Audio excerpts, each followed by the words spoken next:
আল্লাহর নবী বলেন, পৃথিবীর মানুষ শুনে রেখো, কেউ যদি এতিমের দেখাশোনা করে তাহলে সে ব্যক্তি আর আমি জান্নাতে এইভাবে থাকব। তর্জনী এবং মধ্যমা আঙ্গুলকে তিনি জমা করলেন, অফাররাকা বাইনাহুমা, দুইটার মধ্যে একটু ফাঁকা করলেন। দেখো দেখো দেখো, এতিমের যে লালন পালন করে সে ব্যক্তির আমি জান্নাতে এইভাবে থাকব।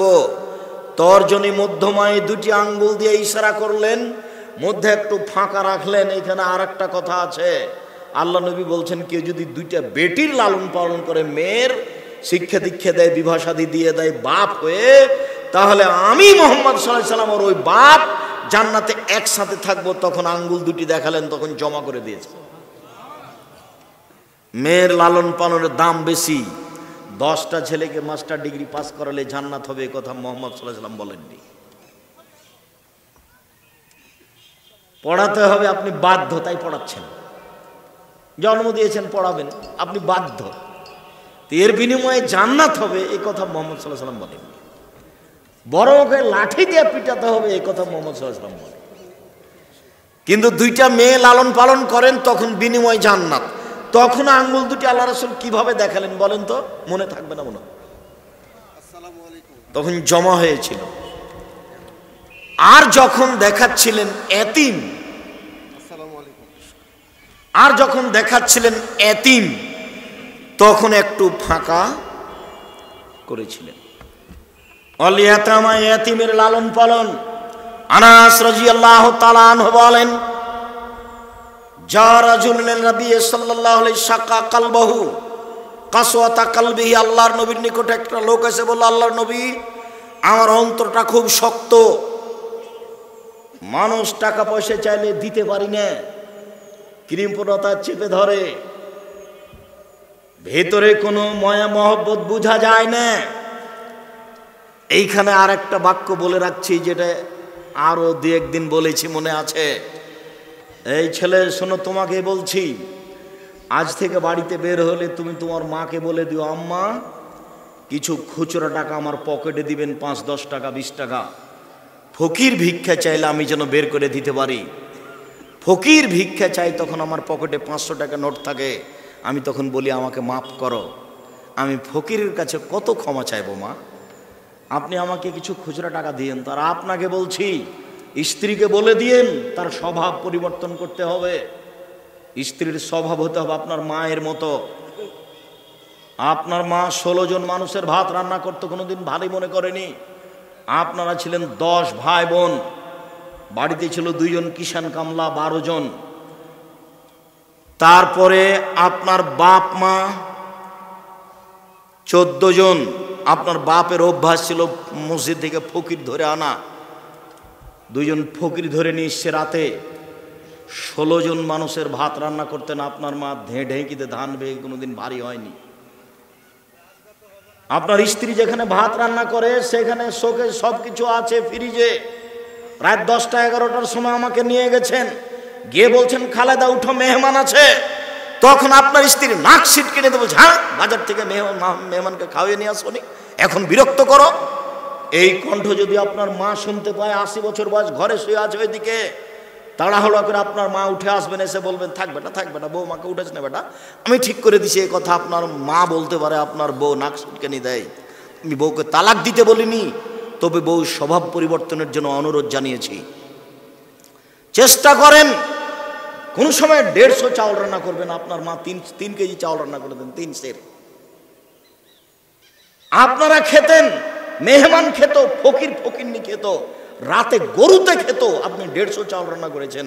আমি মেহমান গেছি দুপুরের সময়, তখন আপনার স্ত্রী বলছে, যা রান্না করেছি তা তো মেহমানকে দিলে শেষ হয়ে যায়, কি করবে, চানাচুর বিস্কুট দিয়ে বিদায় করে দাও।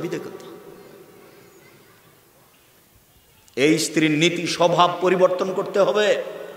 আপনার স্ত্রীর কারণে আপনার বাপের স্বভাব আপনি গ্রহণ করতে পারেননি। আপনার বাপ যখন এশার সালাত আদায় করে মসজিদ থেকে বের হতেন, তখন মসজিদ থেকে বের হওয়ার সময় ডান দিকে বাম দিকে লক্ষ্য করতেন, মুরব্বী বাড়ি কোথায়? বাড়ি ফরিদপুর ভাঙা। খেয়েছেন কি? জি না, চলেন আমার সাথে। আজকে আপনি নিয়ে যান, আপনার স্ত্রী যদি নাক সিটকানি ধমক দেয় তো কালকে নিয়ে যেতে পারবেন না। তখন আর খোঁজই নেবেন না যে ওইকে। যার জন্য মায়ের স্বভাবে আপনার স্ত্রীকে ফিরে যেতে হবে, আপনাকে ফিরে যেতে হবে বাপের স্বভাবে। মানুষকে খাদ্য দেওয়া শিখতে হবে। আপনি কেন এই কথা বললেন? আপনার স্ত্রী কেন ভারী মনে করে? হ্যাঁ, তোমার ভাগ্নি আছে, তোমার ভাগনা আছে, তোমার বোন আছে, তোমার বাপের আত্মীয় স্বজন আছে, তোমার বাপের বন্ধু আছে, এতগুলো ঝামেলা পাকাতে পারবো না। এই কথা আপনার স্ত্রী কেন বলে আজকে বলে দিয়েন, শোনো তুমি আমার স্ত্রী, তোমাকে আমি অন্তর থেকে ভালোবাসি।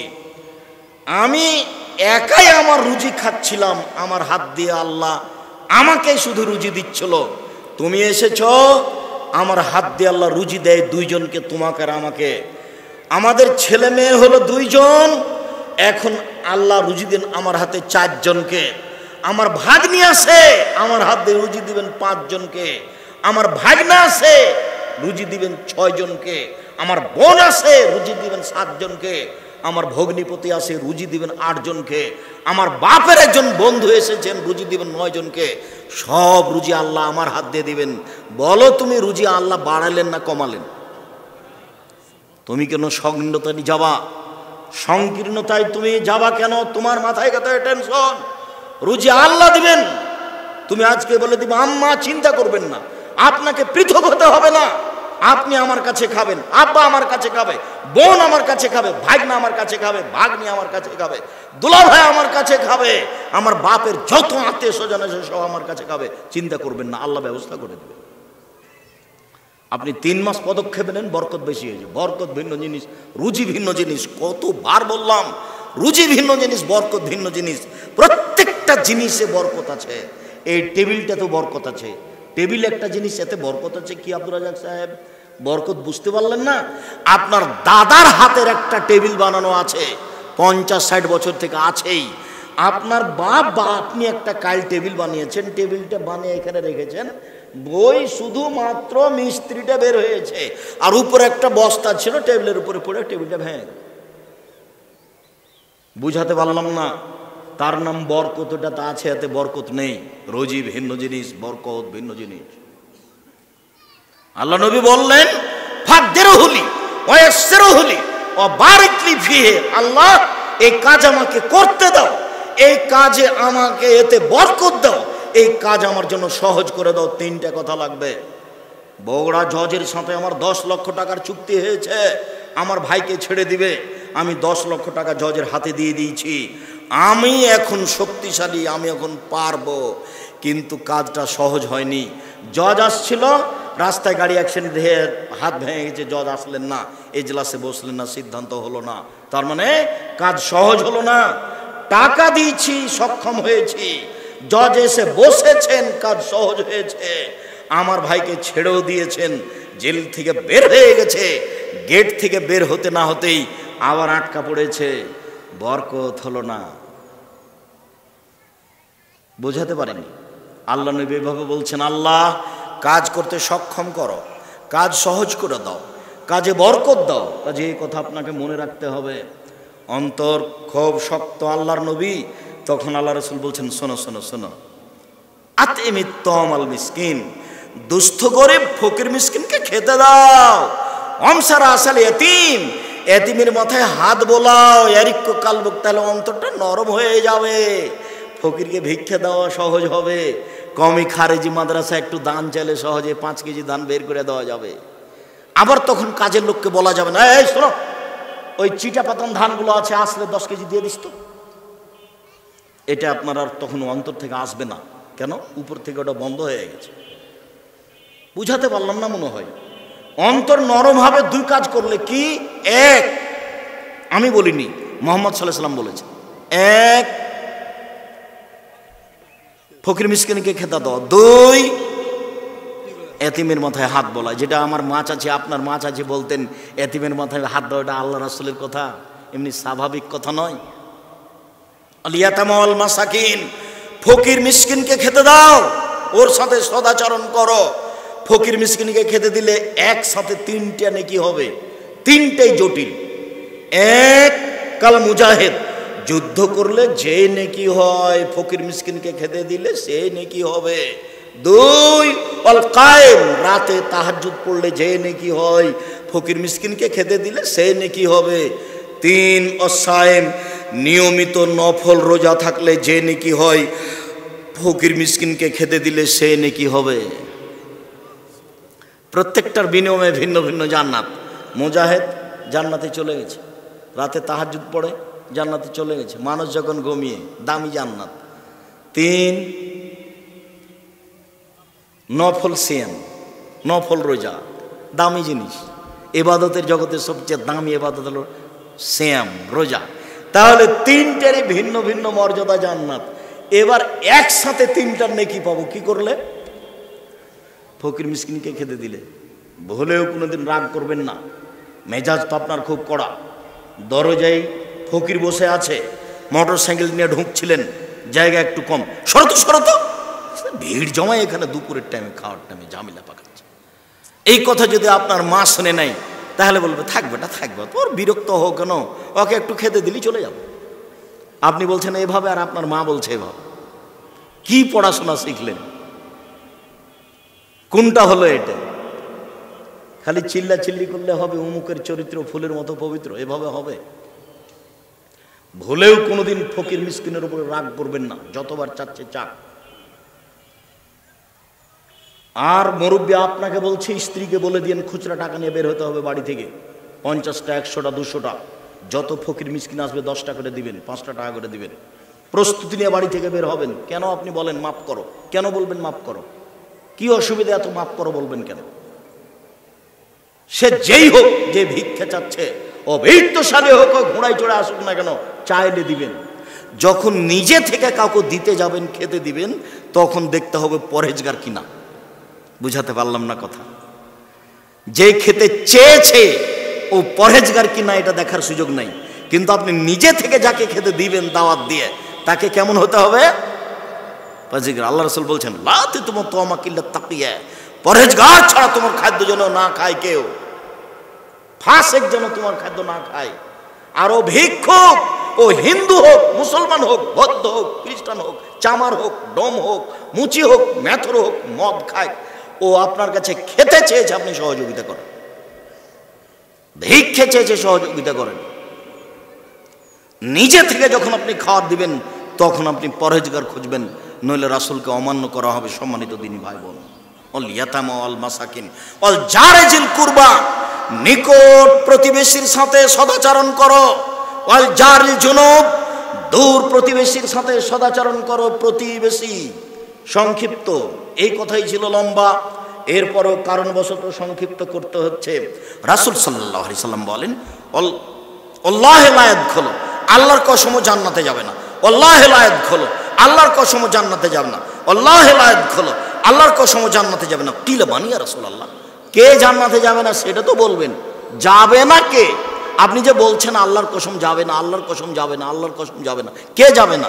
তখন আল্লাহ রাসূল বলছেন, মানলা ইয়ামান জারহু বাওয়াইকাহু, যে তার প্রতিবেশীকে কষ্ট দেয় সে জান্নাতে যাবে না। বুখারী মুসলিম। বুঝাতে পারিনি? প্রতিবেশীর কাছে টিকা থাকাই খুব কঠিন। আমার খারাপটা বলাই তার কাজ। আমি ঢাকায় আছি, আপনি ঢাকায় আছেন, তা আপনি বলছেন আম্মা এক কাজ করেন তো আম্মা, ওই যে আমাদের পাড়ার পাশে যে চাচি ছিল না, ওই চাচিকে 500 টাকা দিয়েন তো আম্মা। তখন আপনার মা বলছেন, করেছিস কি, সব সময় তোর বদনাম করে, ওকে টাকা দিবি?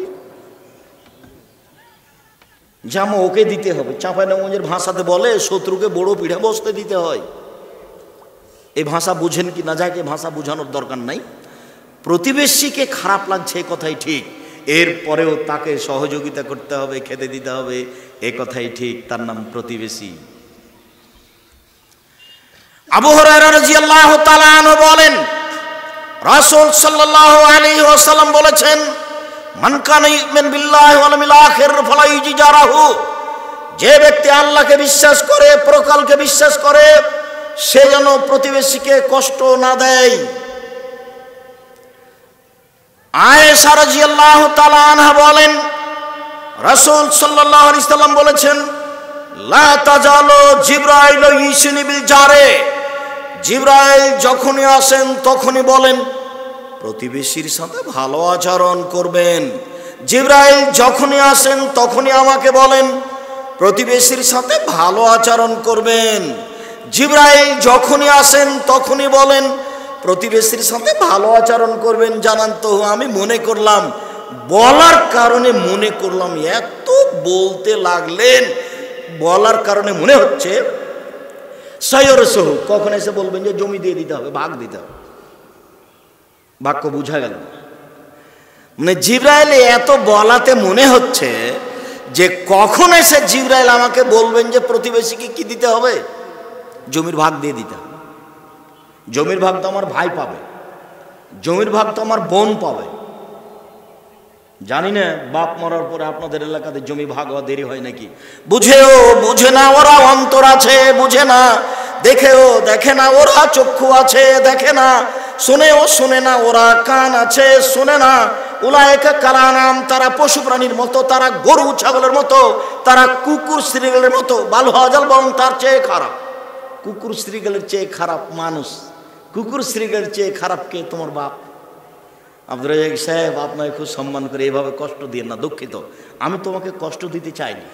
তোমার দাদা মরা 10 বছর হলো, তোমার বাপ জমি পাবে সকালে আর তোমার ফুফু জমি পাবে বিকেলে, এরকম না একসাথেই পাবে। তো 10 বছর হলো, তোমার বাপ এখনো দেয়নি। তোমার বাপকে যদি কুকুর শ্রেণীর চেয়ে আমি খারাপ প্রমাণ করতে না পারি, আমি জাতির সামনে বক্তব্য দিব না। 30 বছর থেকে বলছি, আজকেও বললাম। কোন শরমে তোমার বাপ জমি রেখেছে? তার ভিত্তি কি? মাটি দিয়ে এসে জমি ভাগ করতে হবে, তারপরে কোনো কথা। মাটি দিয়ে এসে জমি ভাগ করতে হবে, তারপরে কোনো কথা। বলছে আমাদের ভাই বোনে কোনো গন্ডগোল নেই, সে কথা পরে। জমি ভাগ হয়ে যাওয়ার পরে গন্ডগোল না হওয়া পরে। এইটা যদি গাইবান্ধা রংপুরের কাছাকাছি বগুড়া জয়পুরহাট হয়, তাহলে তার মানে হলো যে যদি বোন এসে জমি চায়, তাহলে ওকে বলতে হবে তুই আর জীবনে বাড়িতে আসবি না। তার নাম ভাই বোন। আপনি জমি খাচ্ছেন কিসের ভিত্তিতে? কেন আপনি খাচ্ছেন? এক সন্ধ্যায় এক টাইম খাওয়ার প্রমাণ দিতে হবে। এক সন্ধ্যা আপনি খাবেন আপনার বোনকে বাদ দিয়ে আপনার বাপের জমি, প্রমাণ হয়ে গেলে আমি আব্দুর রাজ্জাক বিন ইউসুফ জাতির সামনে কথা বলবো না।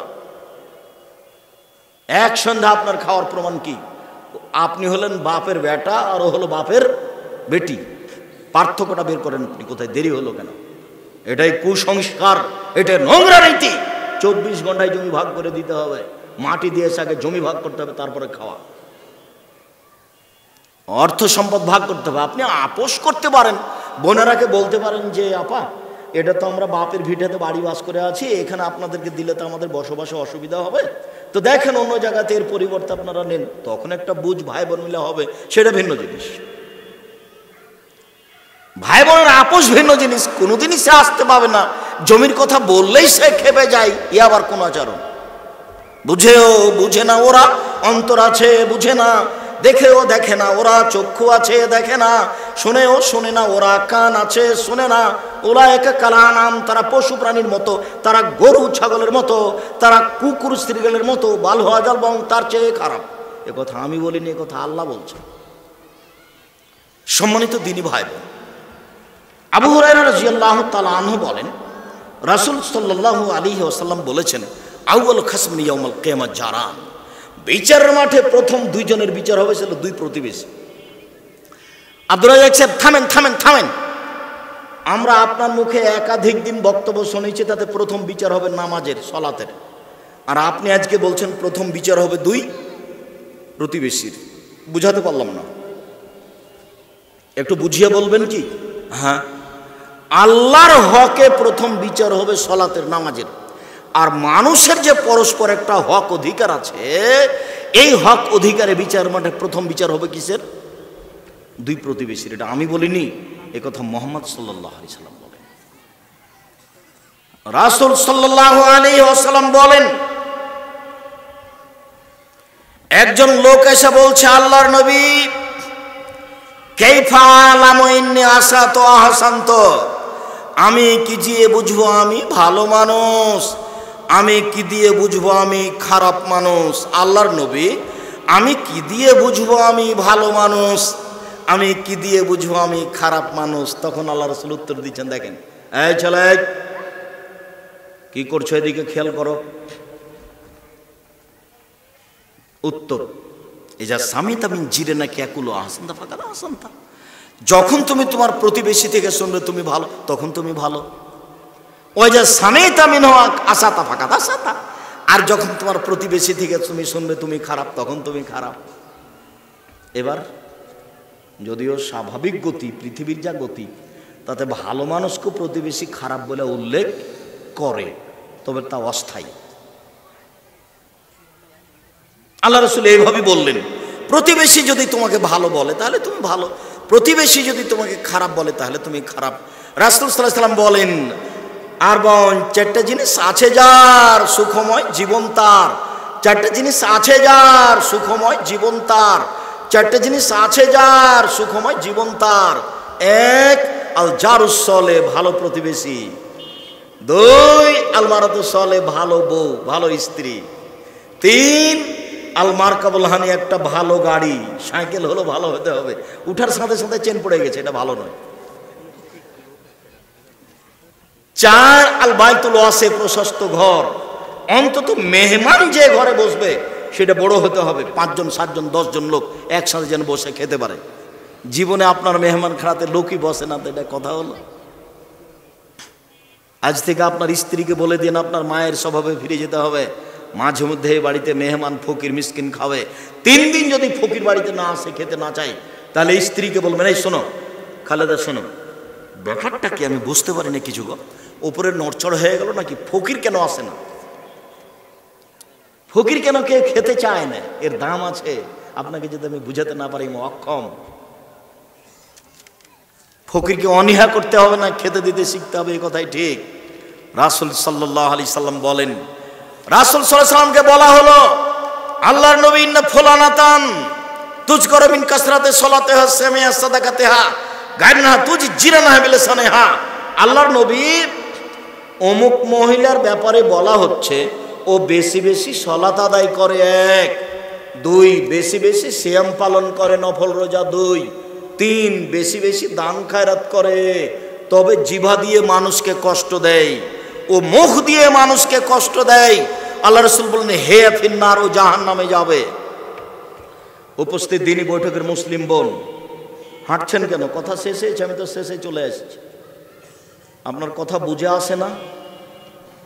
গ্রামে বসবাস করেন, জায়ের সাথে বসবাস করেন, জীবনে কোনোদিন মুখ খুলবেন না। প্রতিবেশীর ছাগলে সিম গাছ কেটে খেয়েছে, এই কথাই ঠিক।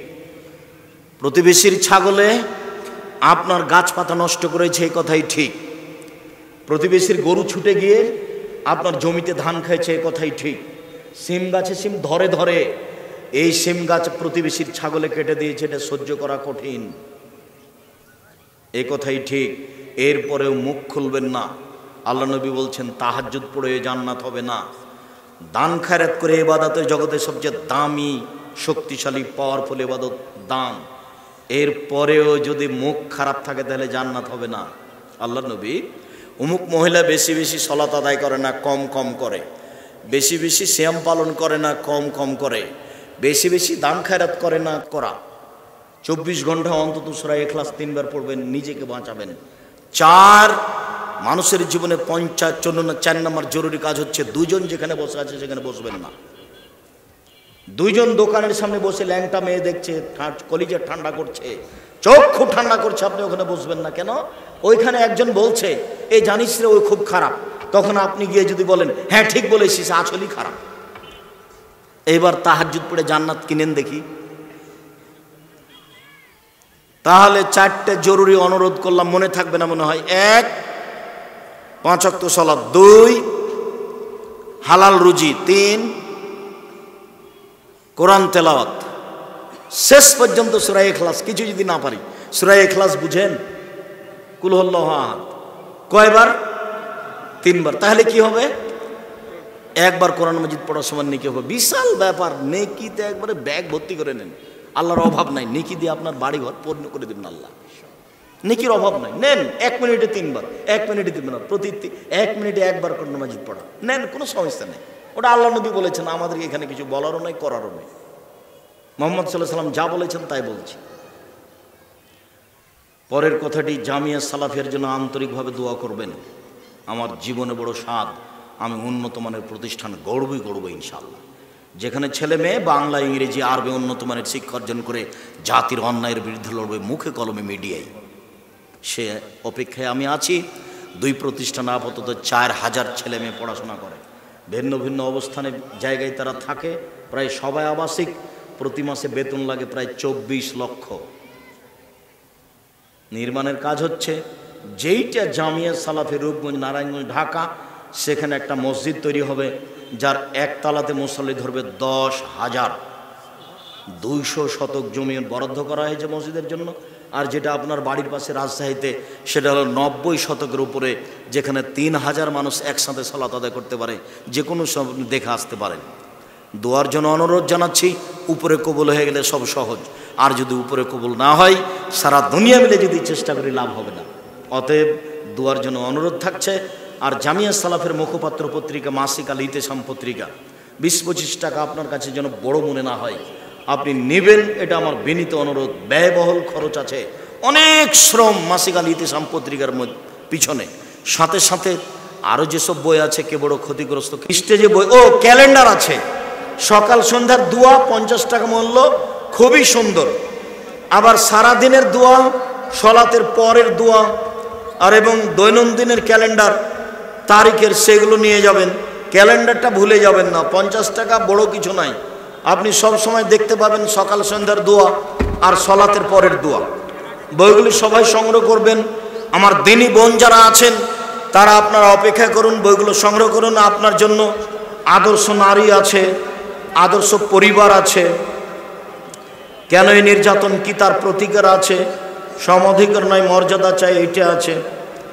চেয়ারে সালাত হবে কি করা যায়, নিজ শরীরের গতিতে করতে পারলে ভালো। এক জাতীয় কোনো গাছের ডাল বা শাখা দ্বারা অন্য জাতীয় কোনো গাছে কলম করা যায় কিনা, যে যায়, কোনো সমস্যা নেই। ও গাছের ওপরে, পশু প্রাণীর উপরে কোনো বিধান নেই। বিধান হলো মানুষ আর জিন। নিয়ম নীতি কে মানবে? মানুষ আর জিন। অন্য কোনো পশু প্রাণী গাছপালাকে নিয়ম নীতি মানতে হবে।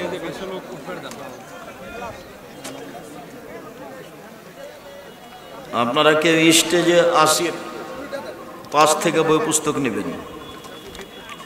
কোনো মুসল্লি যদি ইমামের সাথে সালাতে রুকু অবস্থায় শামিল হয়, তাহলে এটা রাকাত হবে কি? জি, রুকুই রাকাত। জি, রুকুই রাকাত। সূরা ফাতিহা হয়নি, যে সূরা ফাতিহার স্থান নয়, এই জন্য। এরপর আল্লাহ নবী বলেছেন রুকুই রাকাত, অতএব রুকুই রাকাত। হুজুর, আমার ছেলের নাম রেখেছি মোহাম্মদ গোলাম রব্বি, এ নামে ডাকা যাবে? জি, যাবে। গোলাম রব্বি মানে আমার প্রতিপালকের গোলাম। গোলাম নবী হবে না, গোলাম নবী হবে না, গোলাম রব্বি হবে। মসজিদের ভিতরে নামাজের আগে মোবাইলে ওয়াজ শোনা কি জায়েজ আছে? মসজিদের ভিতরে নামাজের আগে, জি জায়েজ আছে। তো নামাজের আগে হবে না, অবসর সময় হতে হবে, তখন তো সুন্নাত পড়ার সময়। শায়েখ, আমাদের গ্রামের মসজিদ 4 শতক জমি, পূর্ণ নকশাই ঠিক ছিল। ও পুরাতন নকশাই ঠিক ছিল, নতুন নকশায় জমি ঠিক আছে, কিন্তু মসজিদের ভিতরে অর্ধেক অন্য আরো কিছু মালিকানা, মসজিদে কি সালাত হবে? বাকি মালিকানা করেন, অক্ষ করে নেন, নইলে কাগজে লিখে নেন, সালাত হবে। তবে এটা বন্ধ করতেই হবে। সালাতে কোনো সমস্যা নেই, তবে মালিকানা বন্ধ করতে হবে। সৌদি আরবে চাঁদ দেখা গেলে বাংলাদেশে রোজা, ঈদ এগুলো করা যাবে? জি না, এলাকা ভিত্তিক হতে হবে। অত হাদিস সহি, আবু দাউদের হাদিস, আমরা তো এ বিষয়ে বিস্তারিত বলেছি। ওই সালাতের উপরে বইটাতে পাবেন। শুকরিয়া, জাযাকুমুল্লাহ খায়ের। আমার সকল দিনই ভাই বোনকে, বাবা মা জর্দাতে পান খায়, আমি বলি এটা খাওয়া যাবে না, তারা বলে খাওয়া যাবে, এই ক্ষেত্রে আমি কি করবো? জর্দা হারাম, খালে ইবাদত কবুল হবে না। আপনি বুঝাতে থাকবেন, চেষ্টা করেন। ওর বাপ মা জর্দা খায় তাই বলছে, বুঝাতে থাকেন। শুকরিয়া, সকল দিনই ভাই বোনের সার্বিক কল্যাণ কামনা করে আপনারা উপস্থিত হয়ে প্রোগ্রামটা সফল করলেন, আপনাদের সার্বিক কল্যাণ কামনা করে আমি কথা শেষ করি। সুবহানাকাল্লাহুম্মা ওয়া বিহামদিকা আশহাদু আল্লা ইলাহা ইল্লা